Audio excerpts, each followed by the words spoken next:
अस्सलाम वालेकुम दोस्तों, उम्मीद करदा खैर नाल उसी अज दी वीडियो टॉप लोड डॉलर्स दी 8 वाशिंग मशीन है। ये पैर मुकम्मल कर गए आ ते तुहानूं मोटा मोटा प्रोसीजर दसांगा किदां रिपेयर करदे आ ते की भाषा बेचदी है ते की कुछ करदे ते इस तो पहले सब तो पहले मैश कर ली टॉप तो टॉप का लैवल है थल्ले तक ते जिहड़ा वाधू पीस हो असीं कट देना। ठीक हो गया। आप मैश कर ਲਈ ਨਿਸ਼ਾਨ ਲਾ ਲਏ ਆ ਯਾਨੀ ਜਿੱਥੇ ਵੀ ਹੋਵੇ ਲਾਜ਼ਮੀ ਨਹੀਂ ਤੁਸੀਂ ਮੇਰੀ ਪਮੈਸ਼ 'ਤੇ ਹੀ ਰਹਿਣਾ। ਤੁਸੀਂ ਆਪਣੀ ਪਮੈਸ਼ ਜਿੱਥੇ ਕਿਉਂਕਿ ਮੇਰਾ ਇੱਥੇ ਇੱਕ ਲੈਵਲ ਬਣ ਜਾਣਾ ਚਾਰੋਂ ਸਾਈਡਾਂ ਤੋਂ ਹੀ ਗਲ ਗਏ ਹੋਏ ਇਹਦੇ ਪੈਰ। ਠੀਕ ਹੈ, ਗਰੈਂਡਰ ਨੂੰ ਫਿਰ ਕੱਢਦੇ ਹਾਂ। ਠੀਕ ਹੈ, ਅਤੇ ਚਾਦਰ ਹੁੰਦੀ ਹੈ ਲੋਹਾ ਲੇਕਿਨ ਇਹ ਜਿਹੜੀ ਕੋਟਿੰਗ ਕੀਤੀ ਹੁੰਦੀ ਆ ਪੇਂਟ ਅਤੇ ਉਹਦੀ ਛਾਪਰ ਅਤੇ ਲੈਮੀਨੇਸ਼ਨ ਚਾਦਰ ਕਹਿ ਲਓ, ਲੈਮੀਨੇਸ਼ਨ ਚਾਦਰ ਹੋ ਜਾਂਦੀ ਹੈ। ਅਤੇ ਜਦੋਂ ਇੱਕ ਦਫਾ ਜ਼ੰਗ ਲੱਗ ਜਾਏ ਫਿਰ ਜ਼ੰਗ ਅੰਦਰੋਂ ਅੰਦਰ ਤੁਰ ਪੈਂਦਾ ਵਾ ਇਹਦੇ ਛਾਪਰ ਦੇ ਅੰਦਰੋਂ ਅੰਦਰ ਤੁਰ ਪੈਂਦਾ। ਤੇ ਜਿਹੜੇ ਦੋਸਤ ਆਪ ਚੈਨਲ 'ਤੇ ਨਵੇਂ ਆਏ ਆ, ਠੀਕ ਹੈ, ਜਿਹੜੇ ਪਹਿਲੀ ਦਫਾ ਦੇਖ ਰਹੇ ਵੀਡੀਓ ਅਤੇ ਉਹਨਾਂ ਅੱਗੇ ਗੁਜ਼ਾਰਿਸ਼ ਹੈ ਕਿ ਚੈਨਲ ਨੂੰ ਕਰਿਓ ਲਾਜ਼ਮੀ ਸਬਸਕ੍ਰਾਈਬ ਕਰਿਓ, ਲਾਈਕ ਕਰਿਓ, ਕਮੈਂਟ ਕਰਿਓ। ਕੋਈ ਵਾਧਾ ਘਾਟਾ ਹੋਵੇ ਸਾਡੇ ਇਲਮ 'ਚ ਇਜ਼ਾਫਾ ਕਰਿਓ ਅਤੇ ਤੁਹਾਡੇ ਇਲਮ 'ਚ ਹੋਵੇ ਤਾਂ ਤੁਸੀਂ ਲਾਜ਼ਮੀ ਲਾਈਕ ਕਮੈਂਟ ਕਰਿਓ। ਹੁਣ ਇਸ ਤੋਂ ਕੱਟ ਰਹੇ ਹਾਂ ਇਹਨੂੰ ਲੈਵਲ 'ਚ। ਇਸ ਤੋਂ ਅੱਗੇ ਫਿਰ ਇਹਨੂੰ ਜਿਹੜੀਆਂ ਚਾਦਰਾਂ ਲੋਹੇ ਦੀ ਨਹੀਂ ਮੈਂ ਲਈ ਸਟੀਲ ਦੀ ਚਾਦਰ। ਮਹਿੰਗੀ ਆਉਂਦੀ ਆ ਲੇਕਿਨ ਉਹ ਬਿਹਤਰ ਸੀ ਇਹਦੇ ਵਾਸਤੇ, ਵਰਨਾ ਲੋਹੇ ਦੀ ਚਾਦਰ ਜਿਹੜੀ ਸਸਤੀ ਵੀ ਸੀ ਅਤੇ ਈਜ਼ੀ ਵੀ ਸੀ, ਲੇਕਿਨ ਮੈਂ ਸਟੀਲ ਦੀ ਚਾਦਰ ਲੈ ਕੇ ਥੋੜ੍ਹਾ ਔਖਾ ਹੋਇਆ। ਲੇਕਿਨ ਉਹ ਲਾਈਫ ਟਾਈਮ ਕੰਮ ਆ ਕਿਉਂਕਿ ਸਟੀਲ ਦੀ ਚਾਦਰ ਨਹੀਂ ਗਲਦੀ।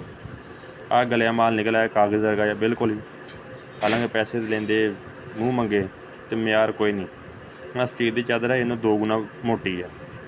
ਇਹਨੂੰ ਹੁਣ ਨਿਸ਼ਾਨ ਲਾਏ ਮੈਂ 1 ਇੰਚ 'ਤੇ, ਜਿੱਥੇ ਖੜਪੇਚੇ 'ਤੇ ਨਹੀਂ ਲਾਉਣੇ, ਮੈਂ ਲਾਉਣੀਆਂ ਪਿੰਨਾਂ, ਰਿਪਟਾਂ ਜਿਹਨੂੰ ਕਹਿੰਦੇ ਰਿਪਟਾਂ, ਉਹ ਲਾਉਣੀਆਂ।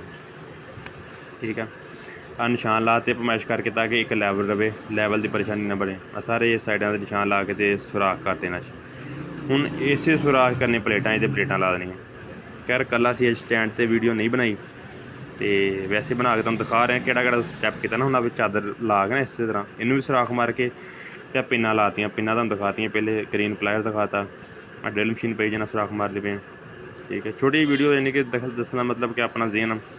ਆ ਹੁਣ ਜੋੜ ਪਾਇਆ, ਜੋੜ ਦੇ ਉੱਤੇ ਵੀ ਪਿੰਨਾਂ ਲਾਈਆਂ ਤਾਂ ਕਿ ਜੋੜ ਖਿਸਕੇ ਨਾ, ਜੋੜ ਹਿੱਲੇ ਨਾ, ਉਹਦੇ ਉੱਤੇ ਵੀ ਪਿੰਨਾਂ ਲਾਈਆਂ। ਅਗਰ ਤੁਹਾਡੇ ਕੋਈ ਇਸ ਤੋਂ ਬਿਹਤਰ ਆਈਡੀਆ ਜਾਂ ਕੋਈ ਬਿਹਤਰ ਗਾਈਡ ਕਰਨ ਵਾਸਤੇ ਦੱਸਿਓ। ਹੁਣ ਇਸ ਟਾਈਮ ਇਹਨੂੰ ਉਲਟਾ ਕੀਤਾ ਆ, ਉਲਟਾ ਕਰਕੇ ਫਰੇਮ ਲਾ ਰਹੇ ਹਾਂ, ਫਰੇਮ ਦੇ ਵਿੱਚ ਵੀ ਪਿੰਨਾਂ ਲਗਾ ਰਹੇ ਹਾਂ। ਖੜਪੇਚੇ ਇਸੇ ਨਹੀਂ ਲਾ ਰਹੇ ਇਹਦਾ ਵਾਈਬ੍ਰੇਸ਼ਨ ਹੋ ਕੇ ਖੜਪੇਚੇ ਬਾਹਰ ਨਾ ਆਉਣ। ਹੁਣ ਇਹਦਾ ਥੱਲੇ ਵਾਲਾ ਚੌਕੜਾ, ਜਿਹਨੂੰ ਚੌਕਟਾ ਵੀ ਕਹਿੰਦੇ, ਚੌਕੜਾ ਫਰੇਮ ਅਤੇ ਚੌਕੜੀ ਉਹ ਸਭ ਕੁਛ ਕਹਿੰਦੇ। ਪਟੀਨ ਜਿਹੜੀ ਭਰ ਰਿਹਾ ਕਸਟਮਰ ਦੀ ਰਿਕੁਆਇਰਮੈਂਟ 'ਤੇ, ਜਾਂ ਤਾਂ ਮੈਂ ਇੰਨੀ ਭਰਾਂ ਕਿ ਮੁਕੰਮਲ ਲੁੱਕ ਜੇ, ਜਾਂ ਭਰਾਂ ਇਹਨਾਂ ਇਹ ਬਿਹਤਰ ਸੀ। ਲੇਕਿਨ ਕਸਟਮਰ ਕਹਿੰਦਾ ਪਟੀਨ ਭਰ ਦੀ ਛੋਟੀ, ਲੇਕਿਨ ਪਟੀਨ ਜਿਹੜੀ ਉਹ ਇੱਥੇ ਵਾਈਬ੍ਰੇਸ਼ਨ ਹੋ ਕੇ ਉਤਰ ਜਾਣੀ ਹੈ, ਪਾਣੀ ਲੱਗ ਕੇ ਨਾ, ਲੱਗ ਕੇ ਪਾਣੀ ਇਹ ਪਟੀਨ ਉਤਰ ਜਾਣੀ ਹੈ। ਲੇਕਿਨ ਕਸਟਮਰ ਦੇ ਜ਼ੇਨ ਵਾਸਤੇ ਲਾ ਰਹੇ ਬਸ, ਜਾਂ ਫਿਰ ਇੰਨੀ ਲਾਵਾਂ ਫਾਰਮੈਲਿਟੀ ਵਾਸਤੇ ਕਿ ਬਿਲਕੁਲ ਪਲੇਨ ਹੋਵੇ, ਉਹ 2-4 ਦਿਨ ਬਾਅਦ ਲੱਥ ਜਾਵੇ, ਉਹ ਕੰਮ ਖਰਾਬ ਆ। ਇਹਦੇ ਉੱਪਰ ਮਾਰ ਰਿਹਾ ਸਪਰੇਅ, ਰੇਗ ਮਾਰਨਾ ਉਹਨੂੰ ਬਰਾਬਰ ਕਰ ਲਿਆ ਜਿੰਨਾ ਕਰ ਸਕਦਾ ਸੀਗਾ। ਇਸ ਤੋਂ ਅੱਗੇ ਸਪਰੇਅ ਜਿਹੜਾ ਤਕਰੀਬਨ 19 ਕੁ ਦਾ ਫਰਕ ਹੈਗਾ। ਪ੍ਰੋਪਰ ਨੰਬਰ ਨਹੀਂ ਮਿਲਿਆ, ਹਾਲਾਂਕਿ ਲੈ ਕੇ ਤਾਂ ਪ੍ਰੋਪਰ ਨੰਬਰ ਆਪਣੇ ਨੂੰ ਆਇਆ ਪਰ ਪ੍ਰੋਪਰ ਨਹੀਂ ਮਿਲਿਆ। ਅਤੇ ਉਮੀਦ ਹੈ ਤੁਹਾਨੂੰ ਇਹ ਜਾਣਕਾਰੀ ਜਿਹੜੀ ਉਹ ਮਾਲੂਮਾਤ ਅੱਛੀ ਲੱਗੀ ਹੋਏਗੀ। ਅਤੇ ਚੈਨਲ ਨੂੰ ਕਰਿਓ ਸਬਸਕ੍ਰਾਈਬ ਤੁਸੀਂ ਮੇਰੇ, ਕਮੈਂਟ ਕਰਿਓ, ਲਾਈਕ ਕਰਿਓ ਤੁਹਾਡੇ ਕੋਲ ਕੋਈ ਬਿਹਤਰ ਆਈਡੀਆ ਹੋਵੇ। ਨਹੀਂ ਤਾਂ ਫਿਰ ਲਾਜ਼ਮੀ ਅਗਰ ਉਹ ਅੱਛਾ ਲੱਗੇ ਤਾਂ ਕਰਿਓ। ਟੇਪ ਵਗੈਰਾ ਮੈਂ ਲਪੇਟਤੀ ਅਤੇ ਮਿਲਾਂਗੇ ਇਸ ਤਰ੍ਹਾਂ ਦੀ ਕੋਈ ਨੈਕਸਟ ਵੀਡੀਓ। ਰਿਪੇਅਰਿੰਗ ਦਾ ਮਤਲਬ ਕੋਈ ਵੀ ਹੋ ਸਕਦੀ ਹੈ, ਠੀਕ ਹੈ, ਉਹ ਲਾਜ਼ਮੀ ਅਪਲੋਡ ਕਰਾਂਗੇ। ਇਹ ਸੀ ਅੱਜ ਦੀ ਵੀਡੀਓ। ਠੀਕ ਹੈ, ਡੋਲਰਸ ਕੰਪਨੀ ਹੈ। ਅੱਲਾ ਖੈਰ ਰੱਖੇ, ਰੱਬ ਰੱਖਾ। ਆਪਾਂ ਨੈਕਸਟ ਵੀਡੀਓ ਮਿਲਾਂਗੇ। ਚੈਨਲ ਲਾਜ਼ਮੀ ਸਬਸਕ੍ਰਾਈਬ ਕਰਿਓ।